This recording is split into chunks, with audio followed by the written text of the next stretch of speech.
Republican Senator Saxby Chambliss is vice chairman of the Intelligence Committee, and with me now. Senator, good of you to be here tonight.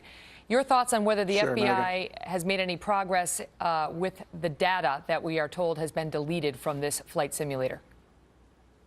Well, I actually spoke with them this afternoon, and what I can tell you, Megan, is that they not only have the simulator box, but they also have some other assets that they're reviewing in great detail. They're very focused on this. They refer to it as being laser focused, and they're not going to stop. It's going to be 24/7 until they do all the forensics on the assets that they have, including the information that they've got from the simulator. Obviously, they want to see what was deleted, and they're going to be able to do that, we think. And there are a number of other assets, though, that they're also looking at. They're going to share that with the Malaysians as soon as they have it. So do we believe at this point that the FBI will be able to retrieve the deleted files? Well, that's an unknown right now, just like so many other things relative to this airplane, Megan. But you know, nobody has the capabilities that the United States has when it comes to doing something like this.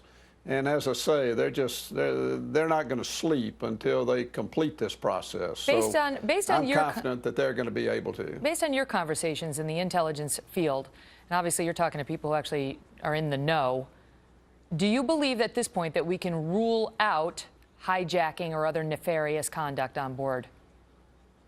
No, absolutely not. I will say that there doesn't appear to be anything that points to either an act of terrorism or hijacking of some sort, but you just simply can't rule that out at this point.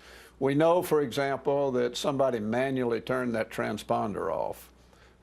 We probably won't know who did that until we're able to retrieve the black box, if we ever retrieve it.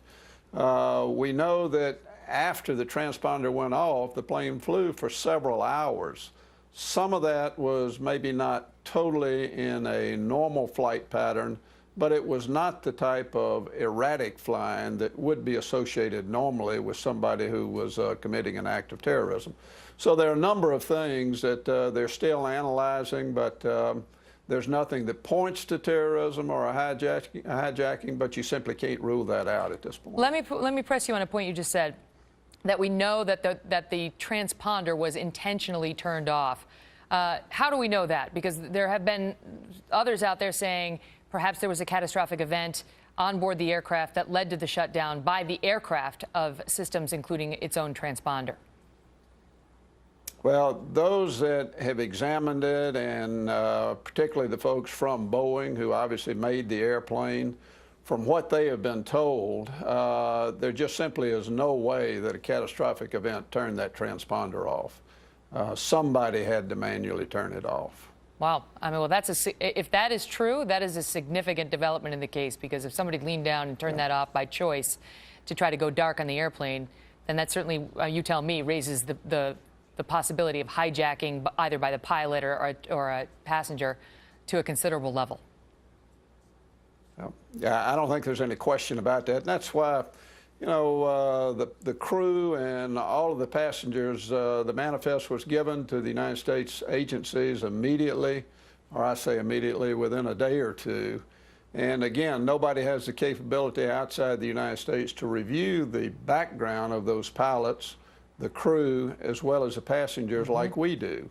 And nothing has been turned up there, Megan, at least at this point in time. They're going to continue to review them, but nothing really jumped out at them, which is really interesting and surprising. And yet we have no airplane. We don't know, nothing was used against us or anybody else at this point. So, you know, if you sort of follow the hijacking plan to its conclusion, you have to ask towards what end? What would be the purpose?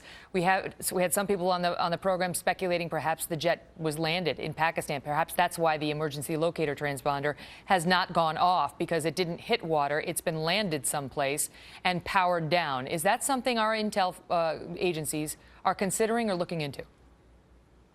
Well, again, you can't rule anything out, but Megan, that's just so highly unlikely that they would have been able to land that plane and nobody would have heard anything at this point in time. I think I haven't been given any concrete information about the speculation from the analysts, but it looks pretty clear that that plane is in the water somewhere. Do you, I mean, when you see, the USS Kidd go over there, when you see our resources, the Poseidon go over there and start searching in the Indian Ocean, one has to wind up at the conclusion that we do believe it's in the ocean. Are there any alternatives being considered? Because we've had other experts come on the program and say if we don't find debris from this plane within the next couple of days washing up on some shore, it's probably not in the ocean, because they say that debris always washes up. Well, you've already shown some pictures of the area where that debris may have been seen, and it's pretty rough in there. And Lord knows if there's an airplane underneath all of that, you would hope that some debris would ultimately surface. But at this point in time, we still don't have any concrete idea whether they're looking in the right place. But again, you go back and look at what we do know, Megyn. For example, the plane took off headed towards Beijing, which was kind of northeast. We now know that it took a southern turn. And when you take a southern route, particularly in this case, it took a southwest route, that's consistent with where this debris or potential debris was spotted. So that is encouraging from that standpoint. But again, that's just one more situation that's got to be checked out thoroughly, and we shouldn't get our hopes up, even though this being debris. But it's going to be so difficult to find. Even though the equipment we got, that P-8, the P-3s, they are magnificent weapon systems and do a great job. One naval officer told me this week, said with the P-8, you can spot a beer can underwater. So if Senator, it's there, I think ultimately we'll find it. Thank you, sir. Coming up.